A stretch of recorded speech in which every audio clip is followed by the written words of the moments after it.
Hello YouTube, BradZ06 here. Have a lot going on lately. Just kind of want to catch you guys up to speed here. I picked up an enormous lot. I mean, enormous. This thing is the biggest lot of coins I've ever purchased. So it's going to be well over 333 coins, I think is what it came out to. Lots of half dollars, different mercuries, dimes, things like that. So I'm going to have a whole separate video. And actually I'll have a video series going over and breaking down the different kinds of coins. Even have barbers and things in here as well. So I'll be doing that. Look forward to that in the future. Want to show you something else I just picked up today. So just picked that up a couple days ago. Today, I actually had a buddy that's in town, so that's who I picked up all those coins off of that I briefly showed you. But we went ahead and went to someone that we met not too long ago that is a coin collector. So we were looking through some of his stuff, and we actually did some different trades. So I traded quite a few things here of some value. Ended up doing my gold Standing Liberty quarter. So traded that out. Had lunar horses I traded out. The roll of the half-ounce lunar horses, if you guys saw that video. So I traded those out, and then I had a couple casino 1.5 ounce silver rounds tokens that I had traded out. So pretty much, I actually pretty much broke even with all that, but it was kind of money that's kind of sitting around that I wanted to put towards other things. I have another Standing Liberty gold quarter, so I wanted to move on from that stuff. Anyways, guys, I want to show you what I picked up. A lot of numismatic stuff here. So this, which I don't have one, so not that it's an amazing example, but I'm going to use some light because it's really hard to show you guys this. The copper, it's pretty dark. So this one's an 1865, and this is a 2 cent piece. So this is pretty cool. So it's got some nice tone to it. It's a nice brown tone. You know, it hasn't been cleaned or anything like that. It's pretty nice. We got the back here. So what you have on this side, just to do a little explanation if you guys aren't familiar with it, you have, actually let me show you from the book because you'll actually be able to see it a little better. This is the one coin I'm going to spend a little more time on, just because I feel like people know a little bit less about it. So here's an example of the coin up here, a much better example of course. You have different lines going across here, so that's representing the Union or the Congress, the joining of the Union. And you have these empty spaces here along with these bunches of lines. So each one is representing a state, which were the original 13 colonies. So I thought that was pretty interesting. And then also there's only the Philadelphia mint mark for these, which there is no mint mark. They didn't put a mint mark at the time. So there is no mint mark on any of these, but they were all minted in Philadelphia. So that's a little something for you. So pick that up. First piece, awesome, 1865. Different random stuff. A little bit, a little bit nicer quarters here. 1959, 1964. Nothing too crazy, but some nice uncirculated quarters. A nice dime that had some awesome toning to it. I don't think I'll be able to catch this on the camera. I can try.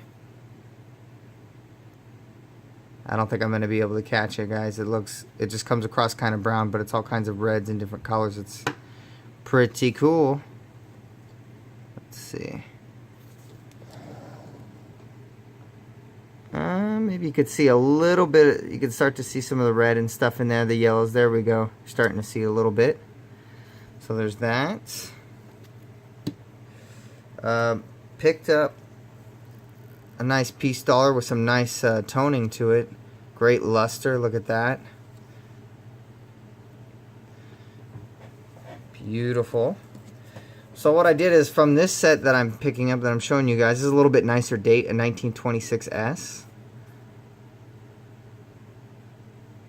I like the condition of this one a little better, but still this is a little better date. What was I gonna say? Sorry guys, it's been a long day. I'm filming at the end of my day here. 1921, pretty common, but picked it up because it was in pretty nice shape. Look at that. So just moving around some stuff. That's my first time doing a trade. But what was really cool is I had picked up a 3-cent piece. If you guys are familiar with that, it had a hole in it. Without the hole, that's a $500 to $700 coin all day long. I don't know exactly how to grade those, so I kind of had a pretty good idea of where it would fall between. But again, $500 to $700 for that coin since it had a hole in it. I was traded for 10 bucks to me, and right away my other buddy, he wanted the coin, so he gave me 70 bucks. So 60 bucks profit right off the top, right there. It's the fastest profit I've ever made. Picked out a coin, he wished he had it, and he made me an offer. I thought about it for a minute, and I took it. 64.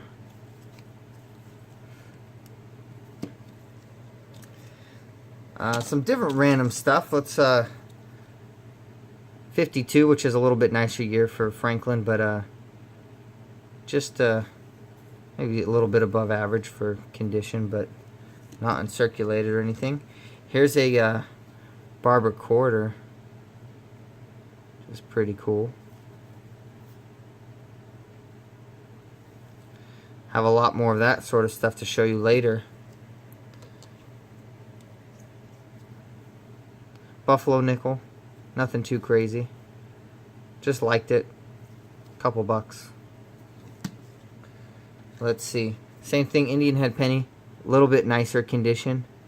Not quite, not an XF, but still a little bit nicer. Liked the tone, really dark tone on that. Liked it, picked it up. Let's see. Yeah, it was really cool. As I went to do a trade, and basically the guy was willing to trade almost anything. So he's really open.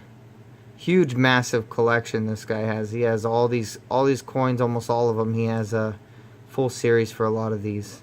Unless it has just an untouchable coin that's, you know, tens of thousands of dollars. He has all these different series done with.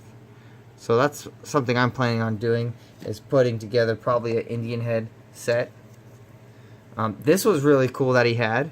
This is an error coin. This is my first like major error. A 2000. You can see how it's down the planchet there. So nothing too crazy.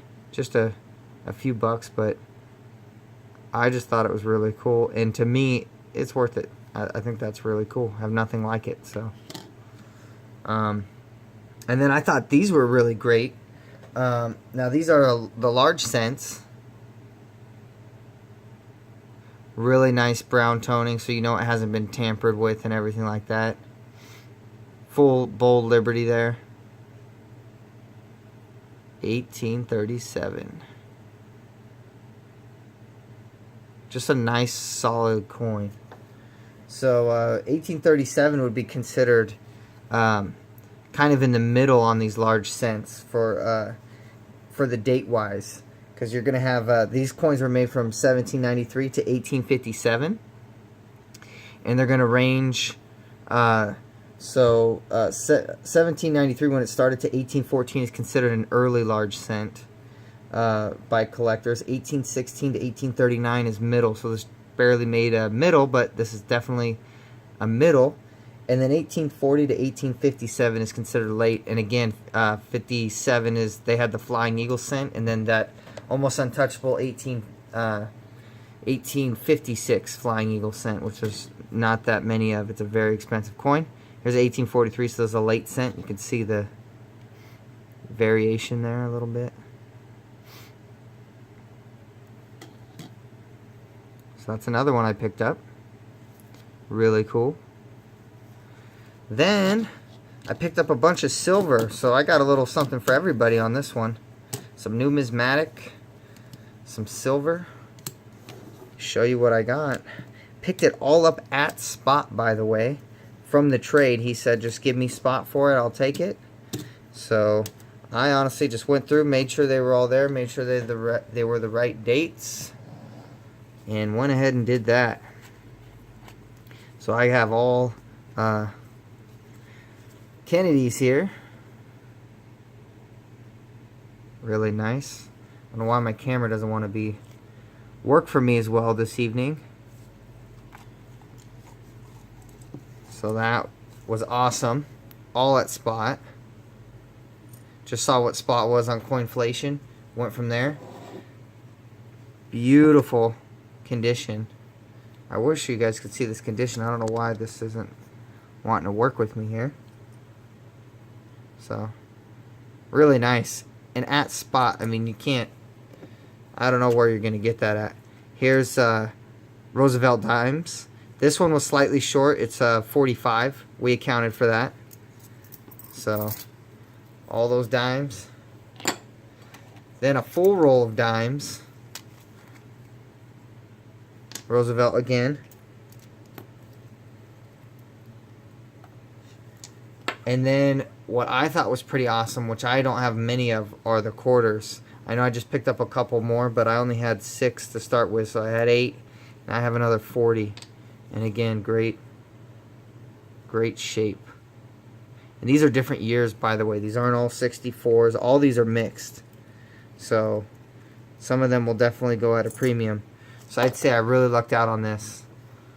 It's get to know people in your community. If you feel you can trust them and you feel like you can trust your judgment well enough, it's something I'd recommend. Just be very wary and feel that out first. I had someone else with me as well, getting second opinions on things. But that would be what I would suggest. But yes, so picked up that, picked up this. Now the difference with what I traded, because I traded quite a bit more, I ended up, what I bought from my buddy from before, everything you saw in the red box, I just went ahead and had him pick up some other coins, and then we dealt with the difference later. It went towards my, it went towards everything I bought in this red box, basically. So got some cash off on that from the trades we did with this other guy. Thanks so much, YouTube, for taking a look and stopping by. Stack smart and stay vigilant, guys, and I'll see you guys next time. Thanks so much, YouTube. Take care.